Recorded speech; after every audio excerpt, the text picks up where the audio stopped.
Yes, he was a real colonel. Now, there's a lot of people who get upset when I say that because they either served in the military or had family in the military, and they get offended by any other type of colonel that's not a military earned rank.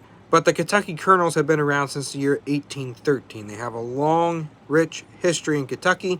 Dates back to 1812, the War of 1812. The militia serving for the governor of Kentucky returned, and the governor made them honorary colonels for the state. And then by the 1930s, Governor Ruby Laffoon officially reformed the organization into a non-political brotherhood, which now can include anyone. It is not a military rank, it's an honorary title and the highest honor bestowed upon an individual for their noteworthy actions by the governor of Kentucky.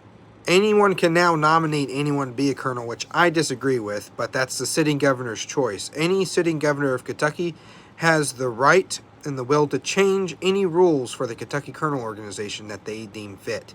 And prior to the current governor, the rule was you had to be a Kentucky Colonel and you had to have proof of the person you're nominating of their good works to their community. That has been revoked, and now anyone can nominate anyone at the time, and chances are you'd be commissioned. But a nomination does not guarantee a commission.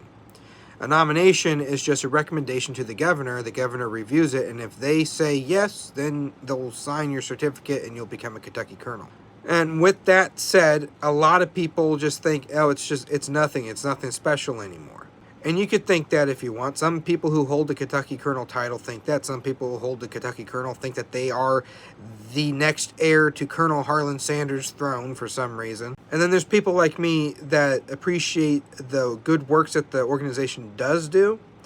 And being a Kentuckian, being born here, being in the family that I was born into, having the name that I do, and the platform that I have, I'm very passionate about the history of the Kentucky Colonels and the good works of it, what it truly means to be one. So for me, that's what it means. I'm proud to be able to carry my family legacy as a Kentucky Colonel, since so many were Kentucky Colonels before me, especially Uncle Harlan. So yes, Colonel Harlan Sanders and myself are real Kentucky Colonels, not military rank. And the news flash for the folks that are upset because I'm saying that, who are in the military, was in the military, had family in the military. My family is a military family. Not just on the Sanders side, on my grandmother's side of the family, they all served in the Navy. Most of the Sanders served in the Navy. I think only one Sanders that served was in the Army, not the Navy. They've earned Purple Hearts. Some were even decorated, and they never confused their Kentucky Colonel title as a military one. So I'm tagging a video below that tells the history.